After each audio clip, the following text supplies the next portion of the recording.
ദൈവത്തിരുനാമത്തിന് മഹത്വം ഉണ്ടാകട്ടെ.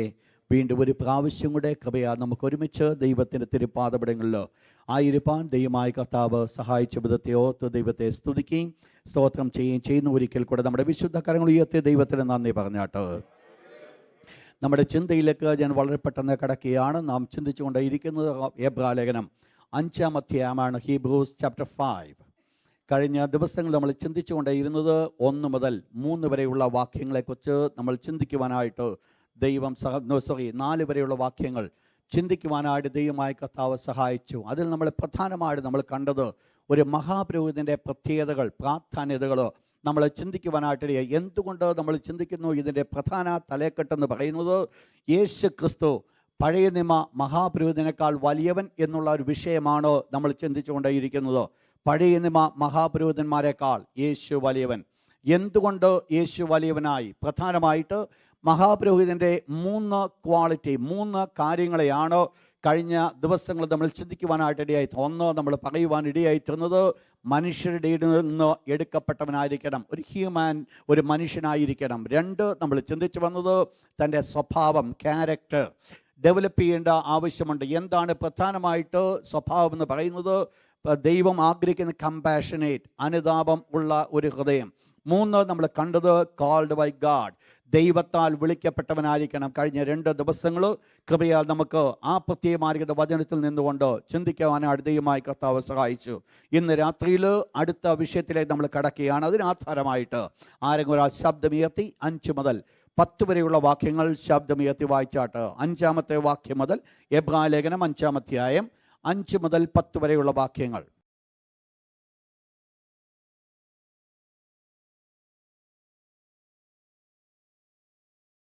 ദൈവത്തിന് മഹത്വമുണ്ടാകട്ടെ. അതിൻ്റെ ഈ പ്രത്യേകമായിരിക്കുന്ന വാക്യം, 5-ാമത്തെ വാക്യം തുടങ്ങുന്നത് ഇപ്രകാരമാണ്: ഔവണ്ണം ക്രിസ്തുവും.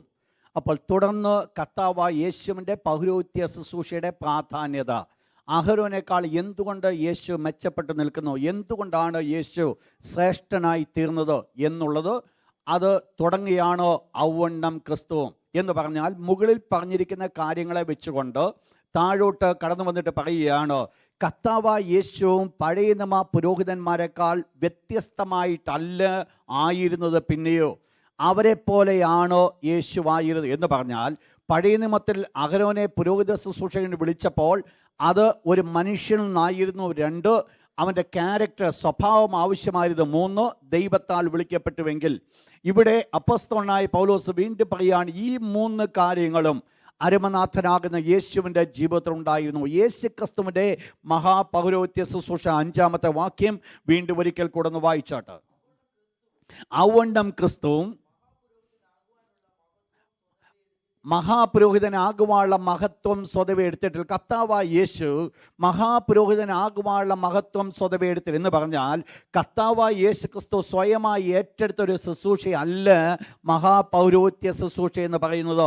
നമ്മൾ കഴിഞ്ഞ ദിവസം ചിന്തിച്ചു, യേശു പൗരോഹിത്യ ശുശ്രൂഷ തുടങ്ങിയത് സ്വർഗത്തിലേക്ക് കടന്നുപോയി. ഇന്ന് പിതാവിന്റെ വലത് ഭാഗത്ത് മഹാപുരോഹിത ശുശ്രൂഷ യേശു ചെയ്തുകൊണ്ടേയിരിക്കുന്നു. അപ്പോൾ യേശു എങ്ങനെയാണ് യേശു ചെയ്യുവാൻ കാരണമായിത്തീരുന്നത്? യേശു ക്രിസ്തുവും അഹരോനെ പോലെ സ്വയമായി ഏറ്റെടുക്കപ്പെട്ട ഒരു ശുശ്രൂഷയല്ല പൗരോഹിത്യ ശുശ്രൂഷ. പിന്നെയോ ദൈവം യേശു ക്രിസ്തുവിനാൽ ഫലമേൽപ്പിച്ചതായിരിക്കുന്ന ശുശ്രൂഷയാണോ പൗരോഹിത്യ ശുശ്രൂഷ? നിങ്ങൾ മനസ്സിലാക്കണം, അഹരോനെ ഒരു മനുഷ്യരുടെ ഇടയിൽ നിന്നോ അല്ലെങ്കിൽ ഇസ്രായേൽ മക്കളുടെ ഇടയിൽ നിന്നോ അഹരോനെ പുരോഹിതനായിട്ട് വേർതിരിച്ചതുപോലെ തന്നെ ദൈവം യേശുവിനെ വേർതിരിക്കുവാനായിട്ടിടയായിത്തീർന്നു. അഥവാ ദൈവത്താൽ വിളിക്കപ്പെട്ടതായിരുന്നു യേശു. ദൈവം യേശുവിനെ വേർതിരിച്ചു. എന്തിനു വേണ്ടി വേർതിരിച്ചു? പൗരോഹിത്യത്തിന് വേണ്ടി വേർതിരിച്ചു. എന്നാൽ അഹരോനും യേശുമായിട്ട് വലിയ വ്യത്യാസമുണ്ട്. അതിൻ്റെ വ്യത്യാസമാണ് ആ വിളിയിൽ തന്നെ കാണപ്പെടുന്ന 2 കാര്യങ്ങൾ. 1, 5-ാമത്തെ വാക്യം വീണ്ടും ഒരിക്കൽ കൂടെ ഒന്ന് വായിച്ചാട്, വേഴ്സ് 5. അപ്പോൾ ഫസ്റ്റ് തിങ് നിങ്ങൾ നോട്ട് ചെയ്യേണ്ടത്, കോൾഡ് ബൈ ഗാഡ്, ദൈവത്താൽ വിളിക്കപ്പെട്ടു. കർത്താവായ യേശു ക്രിസ്തുവും അഹരോനെ പോലെ ദൈവത്താൽ വിളിക്കപ്പെട്ടവനാണ്. അതിൻ്റെ 10-ാമത്തെ വാക്യം ഒന്ന് വായിച്ചാട്, വേഴ്സ് 10. ദൈവത്താൽ ലഭിച്ചുമിരിക്കുന്നു. അപ്പോൾ കർത്താവായ യേശു ക്രിസ്തു മഹാപുരോഹിതനായത് ദൈവമാണോ ആക്കിയത്? ദൈവത്താൽ ലഭിക്കപ്പെട്ട ഒരു പദവിയാണോ മഹാപൗരോഹിത്യം? ഈ പൗരോഹിത്യത്തെക്കുറിച്ച് പറയുമ്പോൾ രണ്ട് കാര്യങ്ങളാണ് അവിടെ പ്രധാനമായിട്ട് ചൂണ്ടിക്കാണിക്കുന്നത്. അഹരോനേക്കാൾ വലിയവനെന്ന് പറയപ്പെടുമ്പോൾ ഒന്ന് പറഞ്ഞു, യേശുക്രിസ്തുവിനെ ദൈവം വിളിച്ച് വേർതിരിച്ച് പുരോഹിതനായിട്ട് വിളിച്ചപ്പോൾ രണ്ട് പഴയ നിയമത്തിൻ്റെ വാക്യങ്ങളാണ് അതിൽ കോട്ട് ചെയ്യുവാനിടയായി തീർന്നത്. ഒന്ന്, നീ എൻ്റെ പുത്രൻ, ഇന്ന് ഞാൻ നിന്നെ ജനിപ്പിച്ചിരിക്കുന്നു. രണ്ട്, അതിൻ്റെ 6th വേഴ്സ്, 6ാമത്തെ വാക്യം. അങ്ങനെ മറ്റൊരിടത്ത് നീ മൽക്കിസദേക്കിന്റെ ക്രമപ്രകാരം എന്നേക്കും ഒരു പുരോഹിതൻ. അപ്പോൾ ഇവിടെ പറയപ്പെടുന്നത് രണ്ട് കാര്യങ്ങൾ കൊണ്ട് യേശു അഹരോനേക്കാൾ വലിയവനായിത്തീർന്നു. നമ്മൾ രണ്ട് കാര്യങ്ങളാണ് നമ്മൾ ചിന്തിക്കുന്നത്. ഒന്ന്, അവിടെ ആദ്യം പറയുന്നത് നീ എൻ്റെ പുത്രൻ, ഞാൻ ഇന്ന് നിന്നെ ജനിപ്പിച്ചിരിക്കുന്നു. എന്താണ് അവിടെ പറയുന്നത്? ഒരു ബെറ്റർ റിലേഷൻഷിപ്പ്. നോട്ട് ചെയ്താട്ട്, ബെറ്റർ റിലേഷൻഷിപ്പ്. അഹരോനെ പോലെ അല്ല കർത്താവായ യേശുക്രിസ്തുവിൻ്റെ പൗരോഹിത്യം. യേശുക്രിസ്തുവിൻ്റെ പൗരോഹിത്യം ദൈവം യേശുക്രിസ്തുവിനെ ഫലമേൽപ്പിച്ചതാണ്. പക്ഷെങ്കിൽ ആ പൗരോഹിത്യത്തിൻ്റെ ഒന്നാമത്തെ പ്രത്യേകത ദൈവവുമായിട്ട് ഒരു ബെറ്റർ റിലേഷൻഷിപ്പ് ഉണ്ടായിരുന്നു. എന്ന് പറഞ്ഞാൽ അഹരോൻ്റെ അവസ്ഥയിലായിരുന്നില്ല കർത്താവായ യേശു. യേശുക്രിസ്തുവിനെ കുറിച്ച് അതിൻ്റെ അടുത്ത ഭാഗവിപ്രകാരം പറയുന്നു. അതിൻ്റെ 6ാമത്തെ വാക്യം കൂടെ, മൽക്കിസദേക്കിന്റെ ക്രമപ്രകാരം ബെറ്റർ ഓർഡർ. Better order. കർത്താവായ യേശുക്രിസ്തുവിന്റെ ശുശ്രൂഷ, മഹാപൗരോഹിത്യ ശുശ്രൂഷ ദൈവത്താൽ വിളിക്കപ്പെട്ടു എന്നുള്ളത് അഹരോനേക്കാൾ ശ്രേഷ്ഠമായി തീരുവാനുള്ള രണ്ട് കാരണം. ഒന്ന് നമ്മൾ കണ്ടത് ഒരു നല്ല റിലേഷൻഷിപ്പ്, ബെറ്റർ റിലേഷൻഷിപ്പ് ആയിരുന്നു. രണ്ട്, ഒരു ബെറ്റർ ഓർഡർ ആയിരുന്നു. എന്താണ് ബെറ്റർ ഓർഡർ? ബെറ്റർ ഓർഡർ എന്ന് പറയുന്നത് അഹരോനെ ലേവി കുടുംബത്തിൽ നിന്ന് പുരോഹിതനായി വിളിച്ചുവെങ്കിൽ കർത്താവായ യേശുക്രിസ്തുവിൻ്റെ പൗരോഹിത്യം ലേവി കുടുംബത്തിൽ നല്ല. പിന്നെയോ മൽക്കിസദേക്കിൻ്റെ ക്രമപ്രകാരമാണ്. മൽക്കിസദേക്ക് എന്നുള്ളത് നമ്മൾ വിട്ടുകളയുകയാണ്. 7ാം അധ്യായത്തിൽ നമ്മൾ അത് ഡീറ്റെയിൽ ആയിട്ട് നമ്മൾ ചിന്തിക്കും. ആ ദിവസത്തിന് വേണ്ടി വെച്ചിരിക്കുകയാണ്. അപ്പോൾ ഇവിടെ മൽക്കിസദേക്കിന്റെ ക്രമപ്രകാരമാണ് കർത്താവായ യേശു പുരോഹിതനായത്. പക്ഷേ ആ പൗരോഹിത്യ ശുശ്രൂഷയ്ക്ക് ഒരു പ്രത്യേകതയുണ്ട്. അതിൻ്റെ ആ വാക്യം, 6ാമത്തെ വാക്യം ഒരിക്കൽ കൂടെ ഒന്ന് വായിച്ചോട്ട്. എന്നേക്കും, ഫോർ എവർ. അപ്പോൾ മഹാപുരോഹിതൻ അഹരോനെയും അഹരോൻ്റെ വംശപാരമ്പര്യത്തെക്കുറിച്ച് നമ്മൾ നോക്കുമ്പോൾ ആ പൗരോഹിത്യ ശുശ്രൂഷ ചില കാലങ്ങൾക്ക് വേണ്ടി മാത്രമുള്ളതായിരുന്നപ്പോൾ കർത്താവായ യേശുവിൻ്റെ പൗരോഹിത്യ ശുശ്രൂഷ ചില വർഷങ്ങൾക്ക് വേണ്ടിയുള്ളതായിരുന്നില്ല. It's for ever. എന്നേക്കും ഉള്ള പുരോഹിതത്വം, എന്നേക്കുമുള്ള പൗരോഹിത്യം. എന്താണ് ഒന്നാമത്തെ ഭാഗം? ഒന്നാമത്തെ ഭാഗം ഒരു ബെറ്റർ റിലേഷൻഷിപ്പ്. എന്താണ് അഹരോനുമായിട്ട് ബന്ധത്തിൽ നോക്കിയാൽ കർത്താവായ യേശുക്രിസ്തുവിന് ദൈവത്തോട് എന്ത് ബെറ്റർ റിലേഷൻഷിപ്പാണ്? അവിടെ പറയപ്പെടുന്ന ഒരു വാക്യപ്രകാരമാണ്, നീ എൻ്റെ പുത്രൻ, ഇന്ന് ഞാൻ നിന്നെ ജനിപ്പിച്ചിരിക്കുന്നു. നിങ്ങൾക്കറിയാം ആ ഭാഗം കോട്ട് ചെയ്തേക്കുന്നത് 2ാം സങ്കീർത്തനത്തിൽ 7ാം വാക്യം, Psalms 2 verse 7. Psalms 2 verse 7, സങ്കീർത്തനം 2:7. ഞാനൊരു നിർണയം പ്രസ്താവിക്കുന്നു, നീ എൻ്റെ പുത്രൻ, ഇന്ന് ഞാൻ നിന്നെ ജനിപ്പിച്ചിരിക്കുന്നത്. ഇത് വീണ്ടും ആവർത്തിക്കപ്പെട്ടൊരു ഭാഗമുണ്ടോ? എബ്രായലേഖനം 1-ാം അധ്യായം അതിൻ്റെ 5ാമത്തെ വാക്യം.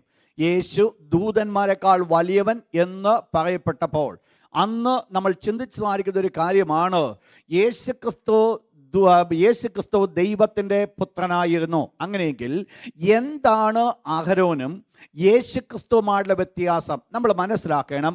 യേശു ഒരു ബെറ്റർ റിലേഷൻഷിപ്പ് ദൈവമായിട്ടുണ്ടായിരുന്നു. എന്തായിരുന്നു യേശുവിൻ്റെ ബന്ധം? അവിടെ പറയപ്പെടുന്നു, നീ എൻ്റെ പുത്രൻ, ഞാൻ നിന്നെ ജനിപ്പിച്ചിരിക്കുന്നു. അപ്പോൾ യേശു എന്നുള്ളത് ദൈവത്തിൻ്റെ പുത്രനായിരുന്നു, ദൈവത്തിൻ്റെ മകനായിരുന്നു. നമ്മൾ മനസ്സിലാക്കേണ്ടത് ഇത് എന്ത് ചൂണ്ടിക്കാണ്? വായിച്ചാട് യോഹന്നാന്റെ സുവിശേഷം 3-ാം അധ്യായത്തിൻ്റെ 16ാമത്തെ വാക്യം. John the gospel chapter 3 verse 16. തൻ്റെ ഏകജാതനായ പുത്രൻ. അവിടെ പറയപ്പെടുന്നത് the only begotten son. Note ചെയ്താട്ട്, Jesus Christ, the only begotten son, തൻ്റെ ഏകജാതനായ പുത്രൻ. കർത്താവായ യേശു ക്രിസ്തുവും ദൈവമായിരിക്കുന്ന മഹാപുരോഹിതനായിരിക്കുന്ന അഹരോനുമായിട്ടുള്ള ഒരു വ്യത്യാസമാണ്. അഹരോൻ എന്നുള്ള പദവി ആയിരുന്നില്ല യേശുവിന്. യേശുവിൻ്റെ പദവി എന്ന് പറയുന്നത് യേശു ദൈവത്തിൻ്റെ പുത്രനായിരുന്നു. എന്നാൽ പിന്നെ അഹരോൻ ആരായിരുന്നു? അഹരോൻ എന്ന് പറയുന്നത് പുതിയ നിയമത്തിലേക്ക് നമ്മൾ കടന്നു വരുമ്പോൾ എന്ത് എന്ന് നമുക്ക് വെളിപ്പെടും. വായിച്ചാട്ട് എഫേസ്യ ലേഖനം 1-ാം അധ്യായം, എഫേസ്യ ലേഖനം 1-ാം അധ്യായം അതിൻ്റെ 6-ാമത്തെ വാക്യം. Ephesians chapter 1 verse 6. അവൻ പ്രിയനായവനിൽ നമുക്ക് സൗജന്യമായി നൽകിയ തൻ്റെ കൃപാമഹത്വപ്രകാരം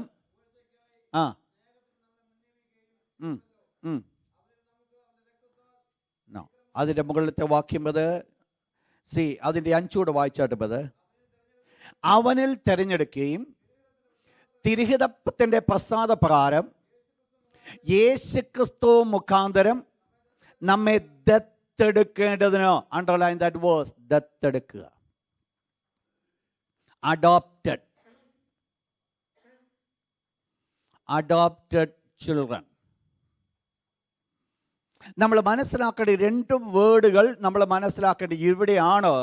അഹരോനും യേശുവുമായിട്ടുള്ള വ്യത്യാസം വെളിപ്പെടുന്നത്. അവിടെ പറയപ്പെടുന്നത് ദൈവത്തിന് ഒരൊറ്റ മകനേ ഉള്ളൂ, അത് ഏകജാതനായിരിക്കുന്ന മകനാണ്. അതാണ് കർത്താവായ യേശു. അപ്പോൾ യേശു എന്നുള്ളത് ദൈവത്തിൻ്റെ സ്വന്തം പുത്രൻ. യേശു ക്രിസ്തുവിൻ്റെ ദൈവത്വത്തെ ഞാൻ വിട്ടുകളയല്ല ചെയ്യുന്നത്. നമ്മൾ ഈ ഭാഗത്ത് നിന്നുകൊണ്ട് യേശു ക്രിസ്തുവിൻ്റെ മനുഷ്യത്വത്തെക്കുറിച്ച് നമ്മൾ ചിന്തിക്കുമ്പോൾ യേശു ദൈവത്തിൻ്റെ പുത്രനായിരുന്നു. എന്നാൽ ഇന്ന് യേശുവിൻ്റെ രക്തത്താൽ വീണ്ടെടുക്കപ്പെടുന്നവരെല്ലാവരും, അഥവാ ബാക്കി ഉണ്ടായിരുന്നവരൊക്കെ അവരും ദൈവത്തിൻ്റെ മക്കളാണ്. പക്ഷെങ്കിൽ എങ്ങനെ അവർ മക്കളായി? അവർ മക്കളായത് ജന്മന അല്ല, പിന്നെയോ അവരെ ദത്തെടുക്കുകയാണ് ചെയ്യുന്നത്. ആ കുടുംബത്തിലേക്ക് വിളിച്ചു വേർതിരിക്കുകയായിരുന്നു, ആ കുടുംബത്തിലേക്ക് ആക്കി തീർക്കുകയായിരുന്നു, ആ കുടുംബത്തിലെ അംഗമായി ആയിരുന്നു. മറ്റ് എവിടെയോ ഏതോ കുടുംബത്തിൽ ജനിക്കപ്പെട്ടവരെ ആ കുടുംബത്തിൽ നിന്ന് വേർതിരിച്ച് ദൈവത്തിൻ്റെ കുടുംബത്തിലേക്ക് കൊണ്ടെത്തിച്ചു. ഇവിടെയാണ് വ്യത്യാസം കടന്നു വരുന്നത്. വായിച്ചിട്ട് റോമലേഖനം 8-ാം അധ്യായം, റോമൻസ് ചാപ്റ്റർ 8 വേഴ്സ് 29. റോമർ 8:29. അവൻ മുന്നറിഞ്ഞവരെ, അവിടെ വായിക്കേണ്ടത് തൻ്റെ പുത്രൻ, ദൈവത്തിൻ്റെ പുത്രനാകുന്ന യേശു അനേകം സഹോദരന്മാരിൽ ആദ്യജാതനാകേണ്ടതിന്. അപ്പോൾ യേശു ക്രിസ്തുവിനെ ആരാക്കുവാൻ ആഗ്രഹിച്ചു? ആദ്യജാതൻ ആക്കുവാൻ ആഗ്രഹിച്ചു. ശ്രദ്ധിക്കുക നിങ്ങൾ ഈ വേർഡ്, അവിടെ ആ വാക്യം ഒരിക്കൽ കൂടെ വായിച്ചാട്ട്.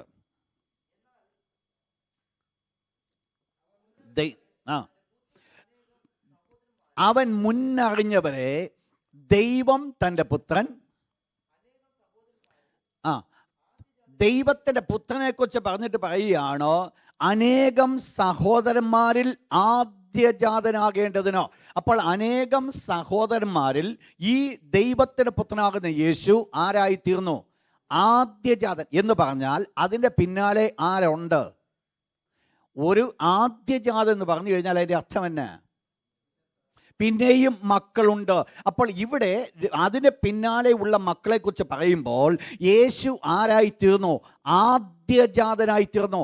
യേശു ആദ്യജാതനായി തീർന്നതിൻ്റെ പിന്നാലെ മക്കളുണ്ടായി. എന്നിട്ട് താഴെ പറയുന്നു ആ മക്കളുടെ അവസ്ഥ എന്തായിരിക്കണം? താൻ മുന്നറിഞ്ഞവരെ തൻ്റെ പുത്രൻ അനേകം സഹോദരന്മാരിൽ ആദ്യജാതനാകേണ്ടതിന് അവൻ്റെ സ്വരൂപത്തോട് അനുരൂപപ്പെടുവാൻ മുൻനിയമിച്ചിരിക്കുന്നു. അപ്പോൾ കർത്താവായ യേശുവിൻ്റെ സ്വരൂപത്തോട് അനുരൂപപ്പെടുന്നവരാണ് ആരായിരിക്കുന്നത്?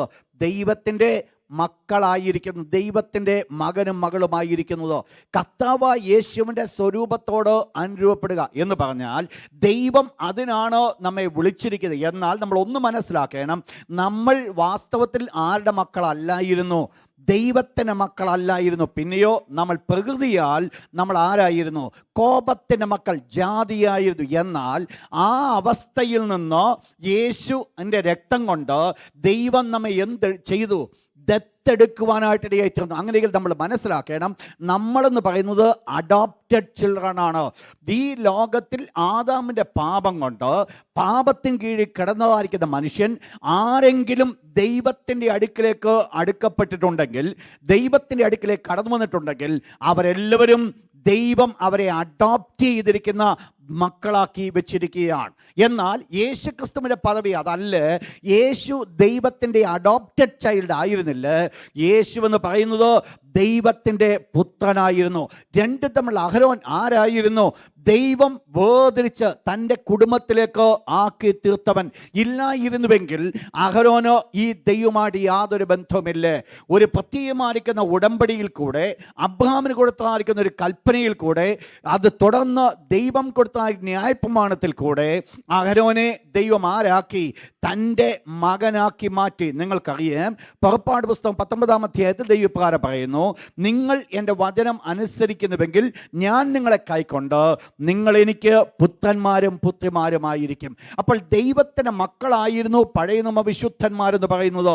അഥവാ ഇസ്രായേൽ മക്കളെ സംബന്ധിച്ച് നമ്മൾ നോക്കിയാൽ അവരും ദൈവത്തിൻ്റെ മക്കളായിരുന്നു. പക്ഷെങ്കിൽ അവരെ ദൈവം എന്ത് ചെയ്തു? ദത്തെടുക്കപ്പെട്ട് ദൈവസനിലേക്ക് കൊണ്ടുവന്നതാണ്. നമ്മെ ദൈവം എന്ത് ചെയ്തു? നമ്മെയും ദൈവം ദത്തെടുത്ത് ദൈവത്തിൻ്റെ മക്കളാക്കി. എന്നാൽ കർത്താവായ യേശു ക്രിസ്തുവിൻ്റെ പ്രത്യേകത, യേശുവിനെ ദത്തെടുക്കുകയായിരുന്നില്ല, യേശു ഡയറക്റ്റ്ലി ദൈവത്തിൻ്റെ പുത്രനായിരുന്നു. അഹരോൻ എന്ന് പറയപ്പെടുന്നവൻ ദത്തെടുക്കപ്പെട്ടവനായിരിക്കുമ്പോൾ അരിമനാഥനാകുന്ന യേശു ആരായിരുന്നു? ദൈവത്തിൻ്റെ സ്വന്തം മകനായിരുന്നു. അതുകൊണ്ട് ആരെക്കാൾ വലിയവൻ? അഹരോനേക്കാൾ കർത്താവായ യേശു വലിയവൻ. രണ്ടാമത് പറയുന്നു, അഹരോൻ്റെ പാരമ്പര്യം എന്ന് പറയുന്നത്, അഹരോന് കൊടുത്ത പൗരോഹിത്യ ശുശ്രൂഷ എന്ന് പറയുന്നത് ദൈവം അഹരോനോട് അല്ലെങ്കിൽ അവൻ്റെ സന്തതിയോട് ചെയ്തു മാറിയ ഉടമ്പടിയാണ്. എന്നാൽ ഇവിടെ കർത്താവായ യേശു ക്രിസ്തുവിൻ്റെ പൗരോഹിത്യം എന്ന് പറയുന്നത് അഹരോനിൽ കൂടെയല്ല കടന്നു വന്നത്. അഹരോൻ്റെ പാരമ്പര്യമല്ല യേശു ക്രിസ്തുവിൽ കൂടെ കടന്നു വന്നത്. പിന്നെയോ അഹരോൻ്റെ പാരമ്പര്യം അവിടെ വെച്ച് ഉടച്ചു. എവിടെ വെച്ച് ഉടച്ചു? യേശു ക്രിസ്തു മന്ദിരത്തിൽ യേശു ക്രിസ്തു കാൽവക്കൂശിൽ കിടന്നുകൊണ്ട് എലോഹി എലോഹി ലമ്മ ശബക്താനി എന്ന് വാവിട്ട് നിലവിളിച്ചപ്പോൾ മന്ദിരത്തിൻ്റെ തിരശ്ശീല മേൽ തൊട്ട് അടിയോളം രണ്ടായി ചിന്തപ്പെട്ടതോടുകൂടെ ആ നിയമത്തിന് അവസാനം വന്നു. കാരണം അന്നത്തെ നിയമം അനുസരിച്ചുകൊണ്ട് അതിവിശുദ്ധ സ്ഥലത്തിലേക്ക് ആർക്കും കടന്നിടുവാൻ സാധ്യമല്ല. മന്ദിരത്തിലെ തിരശ്ശീല മേൽ തൊട്ട് താഴോളം ചിന്തിപ്പോയത് കൊണ്ട് വിശുദ്ധ സ്ഥലവും അതിവിശുദ്ധ സ്ഥലവും തമ്മിലുള്ള വേർപാട് ദൈവം എടുത്തങ്ങ് മാറ്റി. എന്ന് പറഞ്ഞാൽ ഇപ്പം രണ്ടും കൂടെ ഒന്നായി തീർന്നു. അതുകൊണ്ട് എന്ത് സംഭവിച്ചു? അന്നത്തെ ആ പ്രമാണത്തിന് നിൽക്കുവാനായിട്ട് സാധ്യമല്ല. നമ്മൾ ചില ദിവസങ്ങൾക്ക് മുമ്പ് നമ്മൾ ചിന്തിച്ചു, മഹാപുരോഹിതന് ദൈവം കൊടുത്ത ചില ഉടമ്പടിയുണ്ട്. പൗരോഹിത്യ ശുശ്രൂഷ കീപ്പപ്പ് ചെയ്യണമെങ്കിൽ, അവനിൽ കണ്ടിന്യൂ ചെയ്യണമായിരുന്നുവെങ്കിൽ അവൻ നിവർത്തിക്കേണ്ടതായിരിക്കുന്ന 3 പ്രമാണങ്ങൾ ഉണ്ടായിരുന്നു. ഒന്ന്, അവനെക്കുറിച്ച് ദൈവം ആഗ്രഹിച്ച എന്തായിരുന്നു? ഒന്ന് തലമുടി പിച്ചി പറിക്കരുത്. 2 വസ്ത്രം കീറരുത്. 3 ശവത്തിൻ്റെ അടുക്കൽ ചെല്ലരുത്.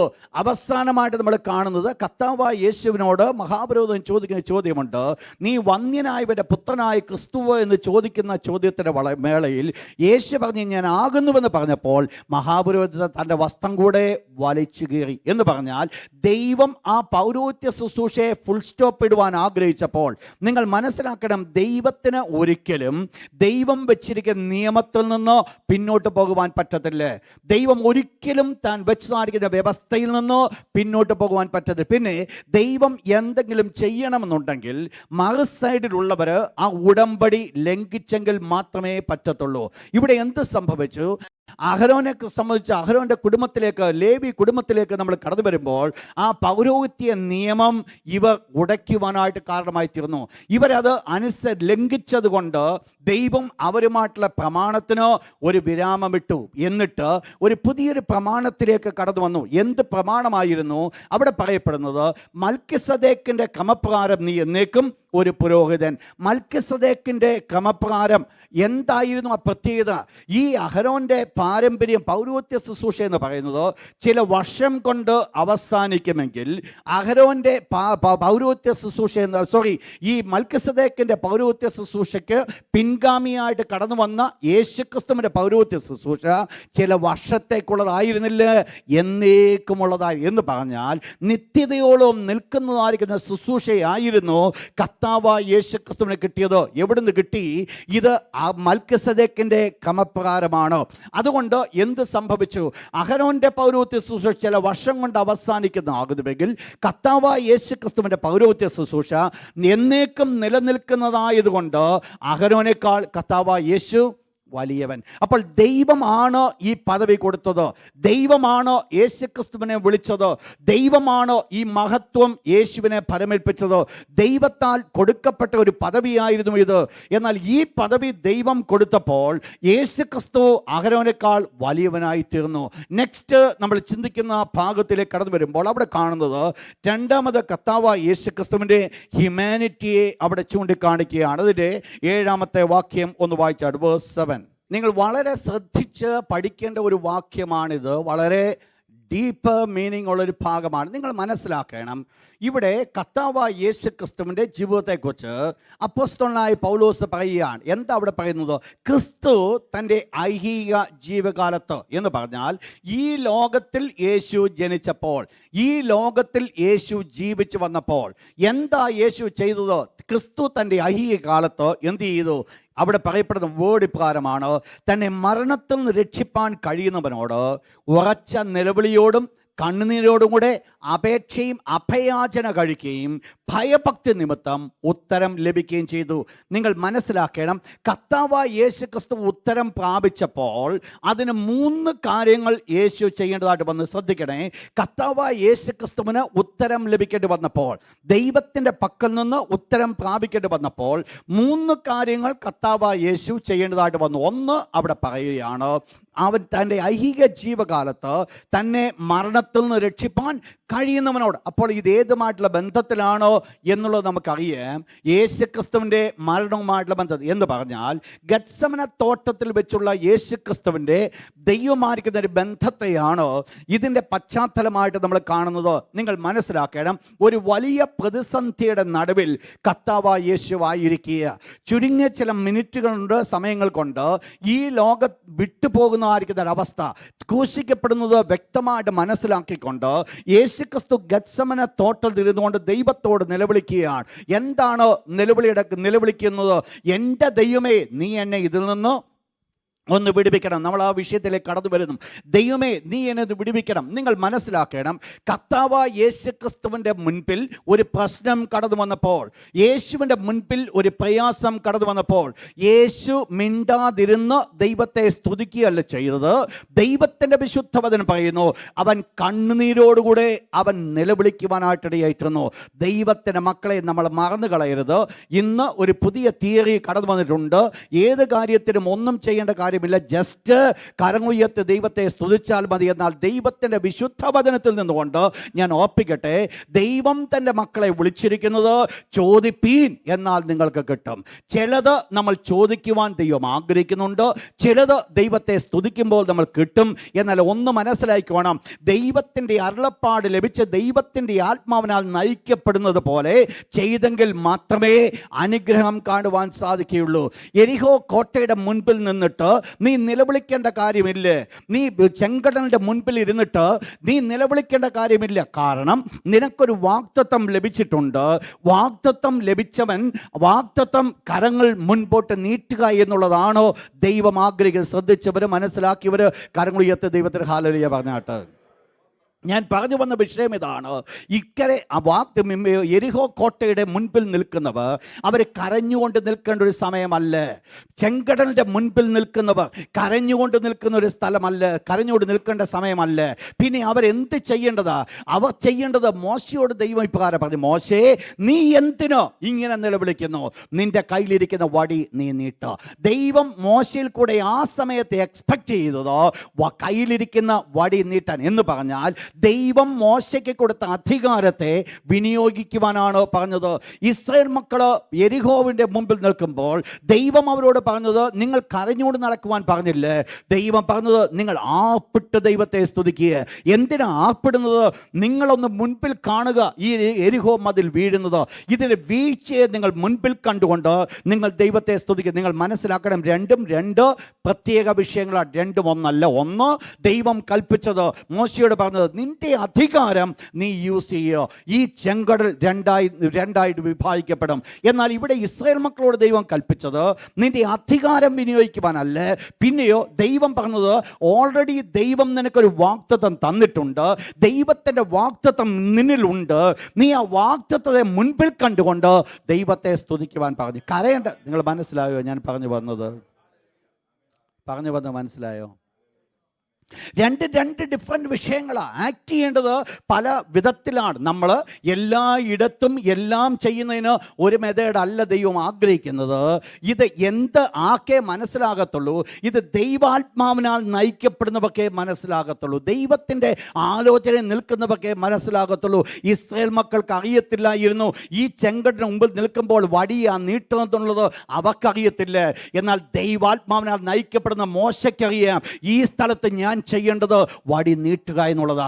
ഇന്ന് രാത്രി ഞാൻ ഓർപ്പിക്കട്ടെ, ദൈവം നമുക്ക് വേണ്ടി പ്രവർത്തിക്കുന്ന ദൈവത്തിൻ്റെ വഴികൾ മനസ്സിലാക്കണമെങ്കിൽ, ദൈവം എനിക്ക് വേണ്ടി പ്രവർത്തിക്കുന്ന ദൈവത്തിൻ്റെ വഴികൾ മനസ്സിലാക്കണമെങ്കിൽ, എന്നെ വിടുവിക്കേണ്ട ദൈവത്തിൻ്റെ വിധം ഞാൻ മനസ്സിലാക്കണമെങ്കിൽ എനിക്ക് നിങ്ങൾക്ക് ഒരു കാര്യം ആവശ്യമാണ്, അവൻ്റെ ആത്മാവിനാൽ നയിക്കപ്പെടുന്നവരായിരിക്കണം.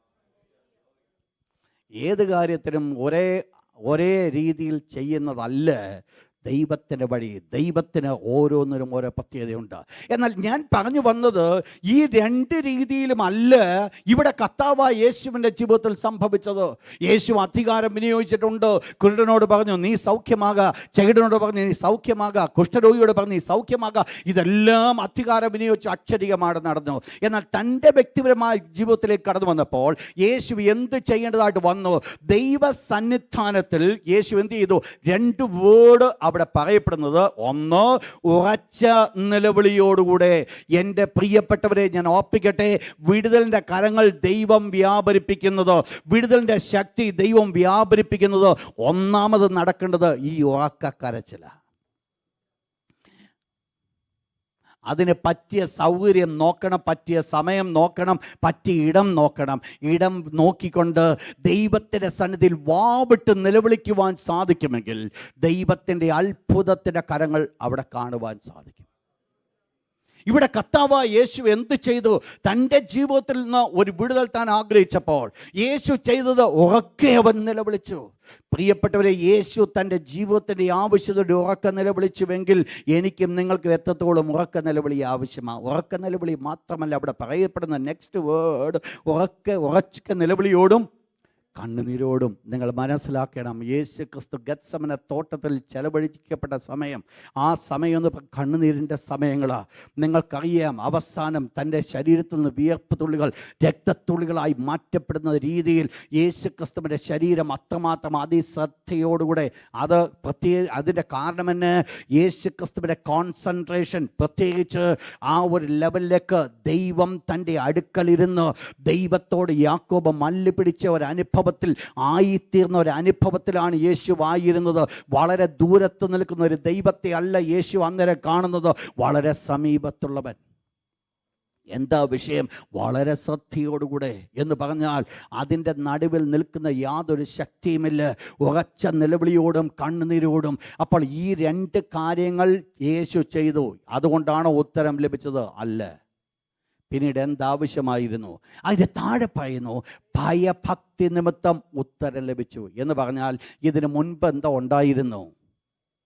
ഒരു ഭയഭക്തി, ഒരു ഡിവോഷൻ, ഒരു സറണ്ടർ, ദൈവത്തിൻ്റെ മുൻപിൽ സമർപ്പിക്കപ്പെട്ട ഒരു അവസ്ഥ, ദൈവത്തിൻ്റെ മുൻപിൽ ഭയത്തോടും ഭക്തിയോടും കൂടെ നടക്കുന്നതായിരിക്കുന്ന ഒരവസ്ഥ, ഒരു സ്വയം സമർപ്പിക്കപ്പെട്ടതായിരിക്കുന്ന ഒരവസ്ഥ, ഇതും അതിനകത്ത് കാരണമായി തീർന്നു.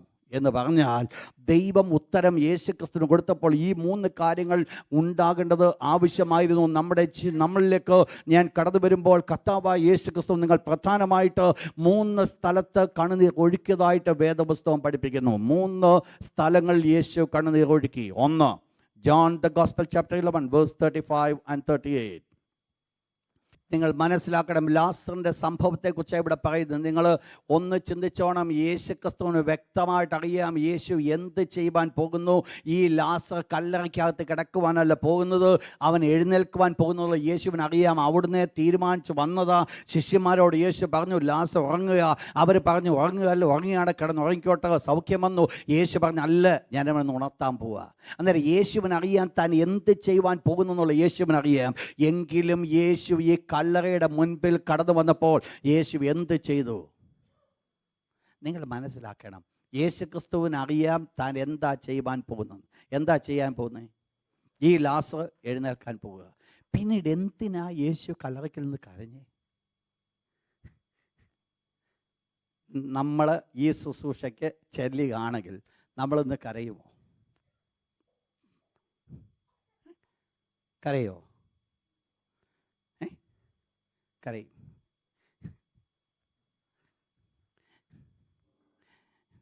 നമ്മളൊക്കെ ആയിരുന്നെങ്കിൽ എങ്ങനെയായിരിക്കും ആ കല്ലറയ്ക്കൽ ചെല്ലുന്നത്? ഈവൻ ഈ മാർത്തയോ മറിയോ ആരെയും കാണാൻ നമ്മൾ ഒരു സമയം പോലും കൊടുക്കാതെ നേരെ അങ്ങോട്ട് ചെന്ന് ലാസറേ നീ എഴുന്നേക്ക് എന്നേ പറയത്തുള്ളൂ. കാരണം വിശ്വാസത്തിൻ്റെ വലിയ പ്രവർത്തനമായിരിക്കും വെളിപ്പെടുന്നത്. പക്ഷേ യേശുക്രിസ്തുവിൻ്റെ ജീവിതത്തിൽ ഞാനിന്ന് ചിന്തിച്ചപ്പോൾ എനിക്കൊരു അത്ഭുതമായിട്ട് തോന്നി. എന്തുകൊണ്ട് യേശു ആ കല്ലറയ്ക്കൽ നിന്ന് കരഞ്ഞു? പ്രധാനപ്പെട്ട കാരണം യേശുക്രിസ്തുവിൻ്റെ കമ്പാഷനേറ്റ് ഹാർട്ട്. ആ പ്രിയപ്പെട്ട സഹോദരന്മാർ തങ്ങളുടെ സഹോദരൻ ഈ ലോകത്തിൽ നിന്ന് മാറ്റപ്പെട്ട വേദന, ആ വേദനയിൽ അവരായിരിക്കുമ്പോൾ അവരുടെ അടുക്കിലേക്ക് അരുമനാഥനാകുന്ന യേശു കടന്നു ചെന്നപ്പോൾ യേശുവിനറിയാം താൻ എന്ത് ചെയ്യുവാൻ പോകുന്നത് അറിയാമെങ്കിലും അവരുടെ വേദനയിൽ കർത്താവായ യേശുവിൻ്റെ മനസ്സറിയുക. നിങ്ങൾ മനസ്സിലാക്കണേ, ഒരു മഹാപുരോഹിതനാകുവാനുള്ള യോഗ്യത എന്ന് പറയുന്നത് അവൻ കമ്പാഷനേറ്റ് ആയിരിക്കണം. ഒരു കമ്പാഷനേറ്റ് ഹാർട്ട്. കർത്താവായ യേശുക്രിസ്തുവിന് അറിയാം എന്താ സംഭവിക്കുവാൻ പോകുന്നത്. എങ്കിലും ഈ സഹോദരന്മാരുടെ കണ്ണുനീര് കണ്ടപ്പോൾ യേശുക്രിസ്തുവിന് അവരോടുകൂടെ കരയാതിരിക്കാൻ സാധ്യമായില്ല. യേശു അവരോടുകൂടെ കരഞ്ഞു. 2 യേശു കരഞ്ഞ ഭാഗം മത്തായിയുടെ സുവിശേഷം 23-ാം അധ്യായം 37 മുതൽ 39 വരെയുള്ള വാക്യം. അത് വളരെ പ്രാധാന്യമുള്ള ഒരു വാക്യമാണ്. Matthew chapter 23 verse 37 to 39. യെരൂശലേമേ യെരൂശലേമേ. നിങ്ങൾ മനസ്സിലാക്കണം, ഈ ഒരു പർട്ടിക്കുലർ വേർഡ് യേശു പറഞ്ഞത് എത്രമാത്രം ഹൃദയത്തിൽ വേദനയോടുകൂടെ ആയിരിക്കണം ആ പറഞ്ഞത്. യേശു യെരൂശലേമിനെ നോക്കിക്കൊണ്ട്, ഇപ്പുറത്ത് മലയിലിരുന്നു കൊണ്ട് യേശു യെരൂശലേമിനെ നോക്കിക്കൊണ്ട് പറയുന്നൊരു വേർഡ്, യെരൂശലേമേ യെരൂശലേമേ, പ്രവാചകന്മാരെ കൊല്ലുകയും നിങ്ങളുടെ അടുക്കൽ വന്നവരെ കല്ലെറിയുകയും ചെയ്യുന്നവരെ. എന്നിട്ട് പറയുന്നത്, കോഴി തൻ്റെ കുഞ്ഞുങ്ങളെ ചെറുകിഴി ചേർക്കുന്ന പോലെ എത്ര വട്ടം ചേർത്തുകൊള്ളുവാൻ എനിക്ക് മനസ്സായിരുന്നു, നിങ്ങൾക്കോ മനസ്സായില്ല. എന്താ യേശു ചെയ്തത്? എന്താ യേശു കണ്ടത്?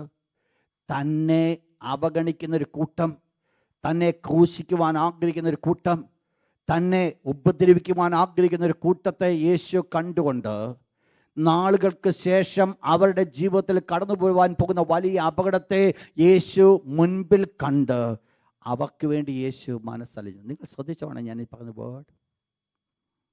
അവർ യേശുവിന് അനുകൂലമായി നിൽക്കുന്നൊരു ഗണമായിരുന്നില്ല, യേശുവിനെ സപ്പോർട്ട് ചെയ്യുന്നൊരു ഗണമായിരുന്നില്ല. പിന്നെ യേശുക്രിസ്തുവിനെ ക്രൂശിക്കുവാൻ ആഗ്രഹിച്ചുകൊണ്ട് നിൽക്കുന്ന ഒരു ഗണം, ആ യേശുക്രിസ്തുവിനെ ക്രൂശിക്കുവാൻ ആഗ്രഹിച്ചുകൊണ്ട് നിൽക്കുന്ന ഗണത്തിൻ്റെ AD 2070 നടക്കുവാൻ പോകുന്ന തീത്തോസിൻ്റെ ഭരണത്തിന് കീഴിൽ നടക്കുവാൻ പോകുന്ന അതിഭയാനകമായിരിക്കുന്ന അവസ്ഥയെ മുൻപിൽ കണ്ടുകൊണ്ട് യേശു പറയുകയാണ്, നിങ്ങളെ എൻ്റെ അടുക്കൽ ചേർത്തുകൊള്ളുവാൻ എത്ര വട്ടം മനസ്സായി. ആരോടാ? തന്നെ സ്നേഹിച്ച് തന്നെ എതിർത്തായിരിക്കുന്ന ശത്രുക്കളോട്. ഏത് സ്ഥാനത്ത്? ഭാവിയിൽ അവർക്ക് കടന്നു വരുവാൻ പോകുന്ന വലിയ നാശത്തെ മുൻപിൽ കണ്ടുകൊണ്ട് എന്ത് ചെയ്തു? യേശു എന്ന് കണ്ണുനീരൊഴുക്കി. നാളുകൾക്ക് മുമ്പ് ഞാൻ പറഞ്ഞു വരുന്നത് എ കമ്പാഷനേറ്റ് ഹാർട്ട്. കർത്താവായ യേശു ക്രിസ്തുവിൻ്റെ മനസ്സലിവ്, യേശു ക്രിസ്തുവിൻ്റെ മനസ്സലിവ്. ഒരുപക്ഷെ ഒരു മനുഷ്യനായിരുന്നതിൽ ചിന്തിച്ചതിനെയും ഇവരാണ് എന്നെ ഇത്രയും ഉപദ്രവിച്ചത്, അതുകൊണ്ട് let them suffer that much. പക്ഷേ ഭാവിയിൽ നടക്കുവാൻ പോകുന്ന വിഷയത്തെ മുൻപിൽ കണ്ടുകൊണ്ട് യേശു മനസ്സലിയുവാനായിട്ടിടയായിത്തീർന്നു. യേശു യെരുശലേമിനെ നോക്കി കരയുവാൻ ഇടയായിത്തീർന്നു. പ്രിയപ്പെട്ടവരെ, ഒന്ന് ഓർത്ത് നോക്കണമേ, എത്രമാത്രം സോഫ്റ്റായിരുന്നു എൻ്റെ അരുമനാഥൻ്റെ ഹൃദയമെന്ന് പറയുന്നത്. എൻ്റെ യേശുവിൻ്റെ ഹൃദയം, എ കമ്പാഷനേറ്റ് ഹാർട്ട്. ഈ കമ്പാഷനേറ്റ് ഹാർട്ടാണ് ഗത്സമന തോട്ടത്തിൽ നമ്മൾ കാണുന്നത്. ഇവിടെ വിഷയം മൂന്നാമത് യേശു കണ്ണുനീർ ഒഴുക്കിയത് ഗത്സമന തോട്ടത്തിൽ. ഇവിടുത്തെ വിഷയം എന്തായിരുന്നു? ഇവിടുത്തെ വിഷയമെന്ന് പറയുന്നത് തൻ്റെ മുൻപിൽ താൻ വഹിക്കുന്നതായിരിക്കുന്ന മരണത്തെ മുൻപിൽ കാണുകയാണ്. താൻ കൊല്ലപ്പെടുവാൻ പോകുകയാണ്. ഈ വലിയ കാഴ്ചപ്പാടിൻ്റെ മുൻപിൽ കണ്ടുകൊണ്ട് അത് സഹിക്കുവാൻ അത് കർത്താവായ യേശു ആഗ്രഹിച്ചു. ഒന്ന് ദൈവത്തോട് പറഞ്ഞു, പിതാവേ, കഴിയുമെങ്കിൽ ഈ പാനപാത്രം എങ്കിൽ നിന്ന് മാറിപ്പോകണമേ, എങ്കിലും എൻ്റെ ഇഷ്ടമല്ല നിൻ്റെ ഇഷ്ടം തന്നെയാകട്ടെ.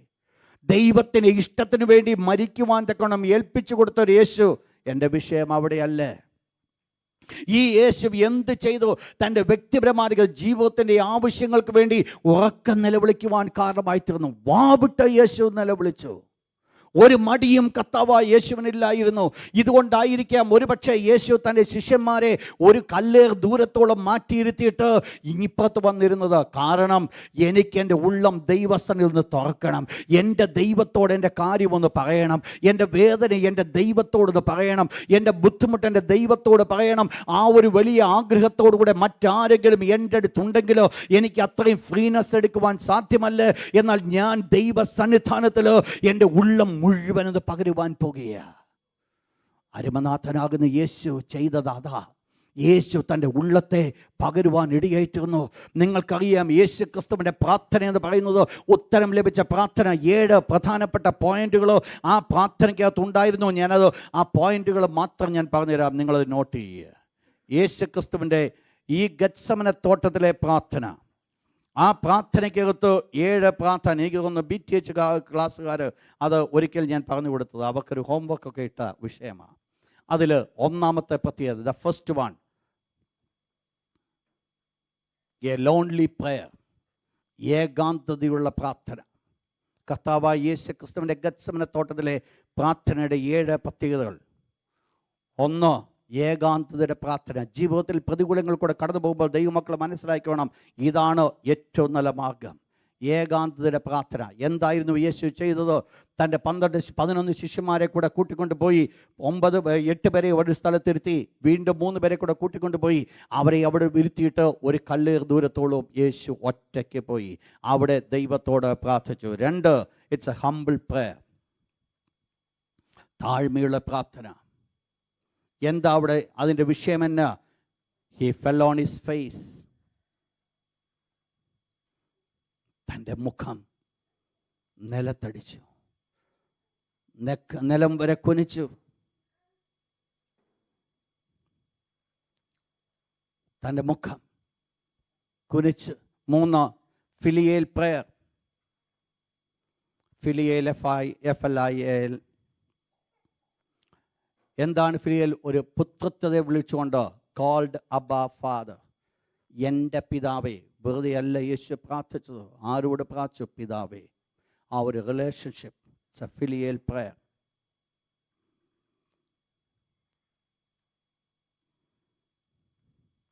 4, സബ്മിസീവ് പ്രയർ, സമർപ്പണ പ്രാർത്ഥന.